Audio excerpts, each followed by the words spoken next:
สบายดีเมื่ออาจารย์จะมาแนะนำวิธีหรือว่าขั้นตอนในการสร้างสารบานโดยเฉพาะมันเวลาเราเขียนปึ้มเขียนบทโครงการ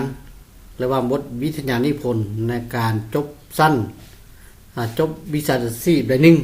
นะซึ่งในการเขียนปึ้มหรือว่าเขียนบทใดหนึ่งนั้นก็ต้องได้มีการสร้างสารบานหรือว่าเขียนสารบานขึ้นมานะดังนั้นวันนี้เราจะไปแนะนำเกี่ยวกับการสร้างสารบานแบบอัตโนมัตินะข้อที่1แบบอัตโนมัติข้อที่2ก็จะเป็นการแก้ไขสารบานแบบอัตโนมัตินะก็คือเมื่อมีการสร้างมาแล้วก็ต้องได้มีการแก้ไขหรือว่าดัดแปลงจุดใดจุดหนึ่งนะสำหรับข้อที่3เขาจะไปอัปเดตสารบานแบบอัตโนมัตินะสำหรับข้อที่3นี่หมายความว่าเวลาที่เราสร้างไปแล้วแต่เขาได้มีการเพิ่มเนื้อในหรือว่าตัดเนื้อในหรือว่าหัวข้อใดหนึ่งออกหรือว่าเพิ่มเข้าเนาะก็เพื่อให้อยู่ในสารบานก็สามารถอัปเดตได้แบบอัตโนมัติเช่นกันเนาะซึ่งจะสอนให้ละเอียดทุกขั้นตอนผู้ใดที่กำลังจะสร้างสารบานหรือว่าเขียนบทใดหนึ่งก็อย่าลืมเบิ่งคลิปนี้ให้จบเนาะจบในคลิปเดียวเลยเนาะสอนละเอียดทุกขั้นตอนเลยเบิ่งแล้วก็สามารถติดตามได้นะง่ายๆนะโอเคครับไปเบิ่งน้ำกันเรามาเข้าสู่การสร้างสารบานอัตโนมัติเนาะอันนี้เป็นบทวิทยานิพนธ์ของนักศึกษาที่กำลังเขียนบทนะอาจารย์จะเอามาสร้างเป็นตัวอย่างให้เบิ่งเนาะนี่ซึ่งสารบานมันจะมีทางสารบานที่เป็นว่าเป็นเนื้อในหรือว่าเป็นหัวข้อเนาะแล้วก็สารบานรูปภาพแล้วก็สารบานตารางหลายอย่างนะแล้วตัวนี้มันเจ้าของบทได้สร้างเป็นตัวอย่างมาแต่เป็นการพิมพ์เอาเนาะซึ่งจุดเสียของการพิมพ์สารบานแบบนี้เราเป็น1เสียเวลาที่เราได้พิมพ์หรือว่าได้ไปจดคืนหัวข้อตัวอย่างหัวข้อนี้นะจะตกอยู่ในหน้าที่เท่าใดนะแล้วจึงมาพิมพ์ใส่จุดเสียที่2ก็คือตัวเลขลำดับของหน้าอยู่ในแจเบื้องขวานี่จะบ่ตรงกันนะดังนั้นวิธีนี้เราจะเบาเราจะเบาเราจะเอาวิธีที่มันอัตโนมัติให้มันถูกต้องแม่นยำแล้วก็หลังจากนั้นถ้าหากว่ามีการตัดหัวข้อหรือว่าเพิ่มเนื้อในตัวใดเข้าไปตึมแล้วเอกสารของเขามีการเปลี่ยนแปลงจำนวนหน้าเจี้ยเนาะสารบานก็จะสามารถอัปเดตแบบอัตโนมัติได้นะโดยที่เราไม่จำเป็นจะต้องไปพิมพ์ใหม่นะซึ่งมันจะสะดวกว่องไวแล้วก็แม่นยำนะสวยงามอีกด้วยนะการสร้างสารบานให้ชื่อเสมอว่าหัวบทนะก็คือบทที่1ที่2ที่3เนี่ยนะต่อกันไปเขาจะเลือกให้เป็น heading 1นะนี้ตัวนี้นะ heading ที่1ตัวนี้ได้แล้วหัวข้อใหญ่นะหัวข้อใหญ่ของบทที่1ที่2ที่3ต่อกันไปให้เป็น heading 2แบบนี้นะบัดนี้หัวข้อย่อยก็คือตัวอย่างเป็น1.1.1บ่อย่างนี้นะ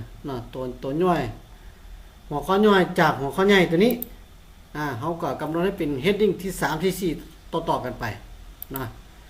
ชื่อเดี๋ยวนี้มันจึงบ่ซับซ้อนนะเพราะว่าถ้าว่าปึ้มหรือเอกสารที่มีจำนวนหลายหน้าเนาะมันจะซับซ้อนนิดนึงเราไปเข้าสู่ขั้นตอนการปฏิบัติเลยเนาะทำอีกนี่เลือกหัวบทเลือกแล้วก็กดคอนโทรลค้างไว้เนาะแล้วก็ยับลงมาหาบทที่2เนาะสำหรับหัวข้อป่าไว้ก่อนนะนี่กดคอนโทรลค้างไว้เด้อเลื่อนลงมาเรื่อยๆบทที่3มันหลายหน้าเด้เนาะบทที่3ซอกหาบทที่3ก่อนนี่บทที่3คอนโทรลค้างไว้คือเก่าบทที่4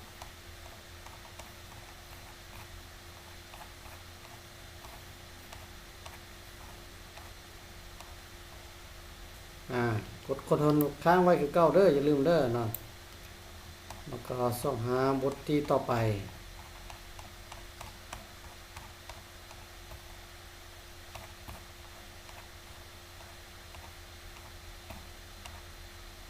บทที่5นี่จากบทโอเคหมดเนาะเมื่อหมดแล้วเราก็มาคลิกใส่ heading 1ตัวนี้นี่เด้อใส่สไตล์ตัวนี้ heading 1ตัวนี้เลยนะคลิกเข้าไปปั๊บปัดหนึ่งใส่เมื่อคลิกแล้วมันจะเปลี่ยนรูปแบบนะดังนั้นบ่ให้ตกใจนะเขาก็กลับมาคลิกใส่นี้ให้มันกลับไปอยู่บนเก่าแล้วก็ฟอนต์มันจะเปลี่ยนแต่เขาก็กลับไปเข้าหาฟอนต์ตัวเก่าแล้วก็ขนาดเท่าไหร่นะก็ไปใส่แล้วก็ไปเปลี่ยนสีคือเก่านะให้เป็นสีดำคือเก่าแล้วก็ให้เป็นตัวเข้มแบบนี้แบบนี้แล้วพอป่าไว้เท่านี้ก่อนนะขั้นตอนต่อไปก็คือขั้นตอนที่2นะเป็นการเลือกหัวข้อดังนั้นเรากลับไปเริ่มจากบทที่1แบบนี้นี่เลือกตัวนี้แล้วก็ลงมานี่ตัวนี้เอาแบบนี้นะหัวข้อใหญ่นะเลือกจนหมดเลยทุกบทนะถ้าหากว่าเอกสารเราหลายหน้าหรือว่าหลายบทก็ต้องได้ใช้เวลาน้อยนึงนะโอเคนี่หัวข้อใหญ่ตัวย่อยนี่บ่เฝ้าเถอะนะเอาตัวใหญ่ไปก่อน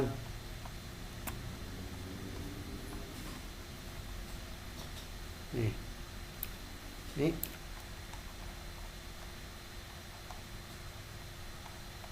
ซอกลงไปเรื่อยๆนะ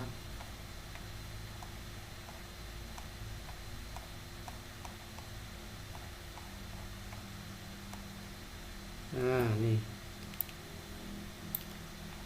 เลือกข้อที่1ที่2ที่3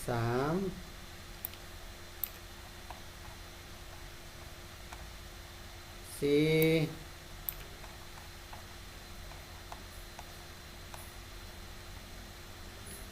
ห้า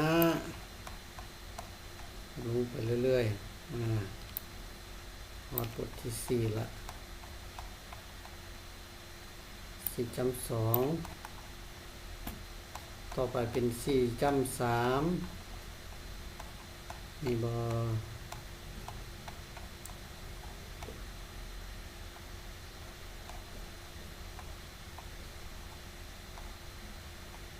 มีละต่อบทที่5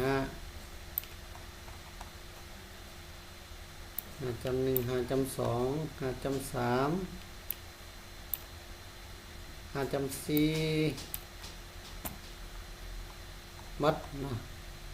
วันนี้เรามาคลิกใส่ heading 2เด้อปั๊บใส่เห็นปะหัวข้อนี่มันจะเปลี่ยนฟอนต์อีกนะวันนี้เราก็กลับมาเลือกฟอนต์ใส่ให้มันนี่ให้เป็น OT ขนาด14แล้วก็ใส่สีให้เป็นสีดำหรือสีออโตเมติกนะจากนั้นเราก็ทำการบันทึกเข้าไปตอนนี้เรากลับมาสู่ heading ที่3หรือว่าหัวข้อย่อยนะนี่กลับมาหาบทที่1ก่อนนี่สำหรับตัวนี้บ่มีนะบ่มีเราก็ข้ามไปเลยนะวันนี้เราจะมาไปเอาตัวย่อยก็คือบทที่2นี่ตัวนี้ 2.1.1 ตัวนี้จะเป็นหัวข้อย่อยนะนี่ตัวนี้แหละตัวหัวข้อย่อยนี่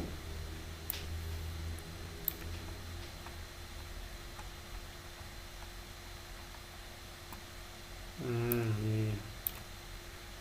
หัวข้อลักนี่บ่เอาละนะเพราะว่าเราได้เลือกก่อนเลยเด้ต้องชื่อนะ 2.2.1 2.2.2 ตัวนี้2.2.3 แบบนี้ลงไปเลย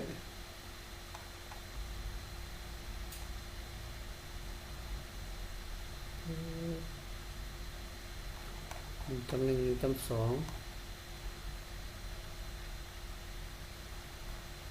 คิดว่า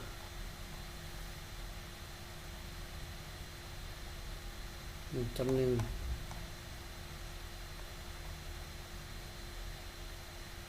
2.1 น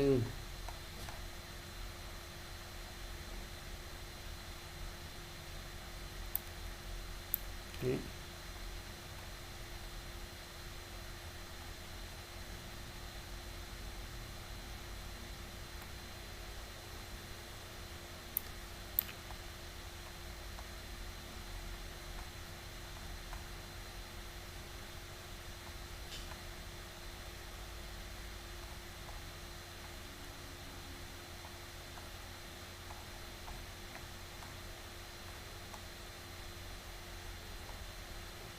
ข้อย่อยนี่บ่ได้มีหลายนะ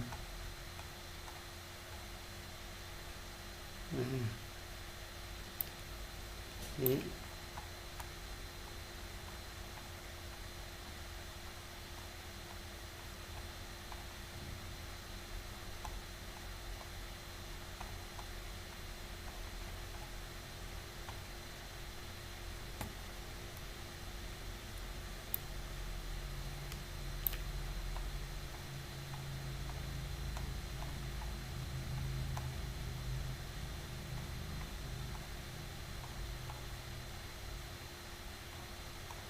หมดนะ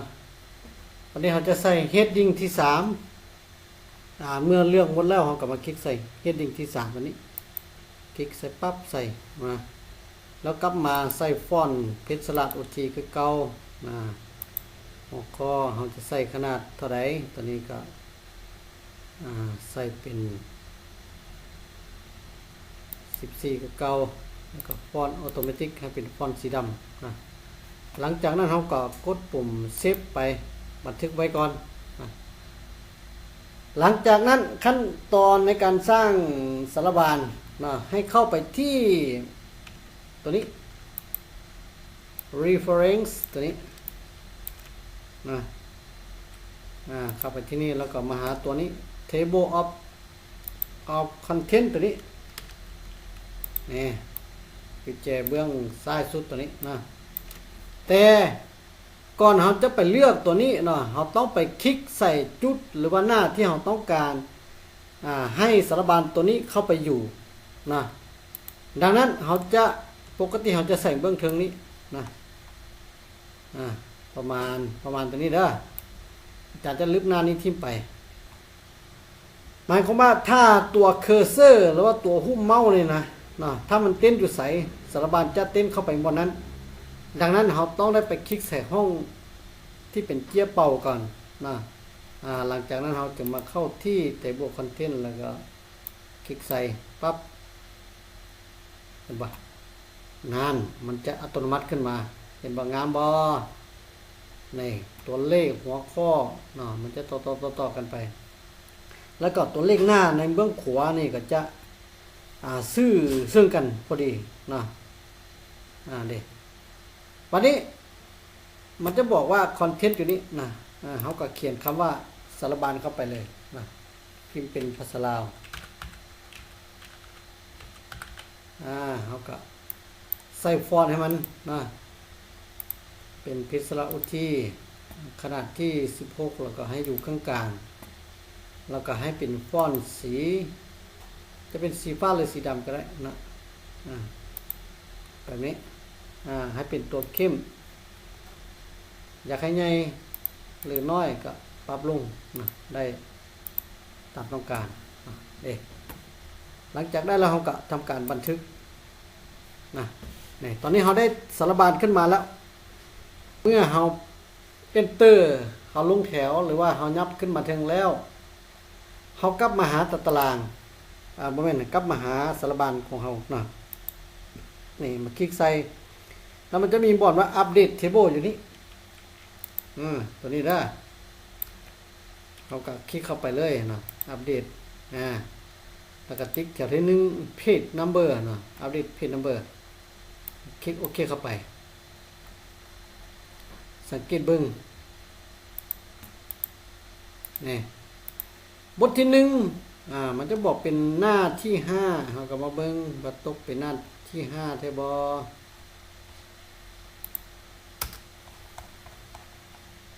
บทที่1หน้าที่5แน่อยู่นี่นะตัวเลขหน้าอยู่นี่นี่ก็ถือว่าตรงเป๊ะเนาะบัดนี้นะบัดนั้นถ้าหากว่าเรามีการลึก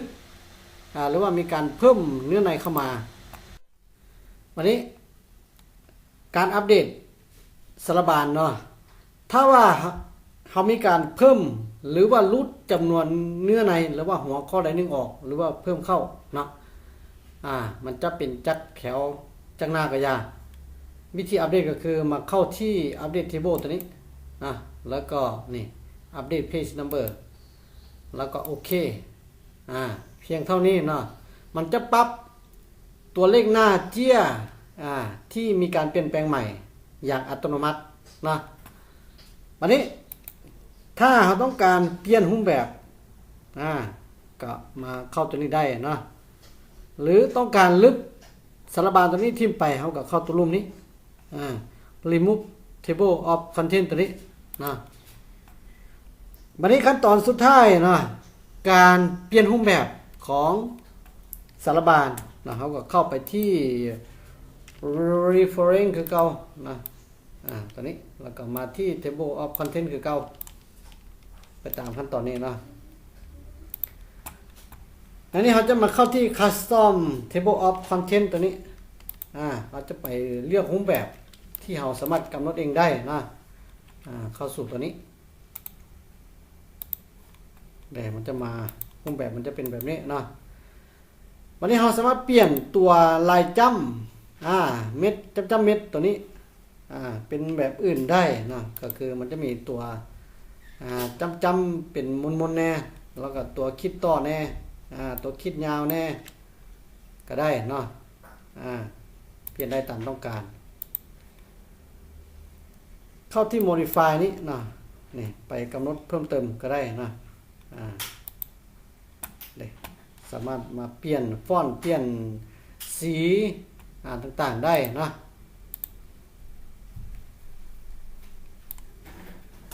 หลังจากเปลี่ยนได้แล้วเราก็โอเคไป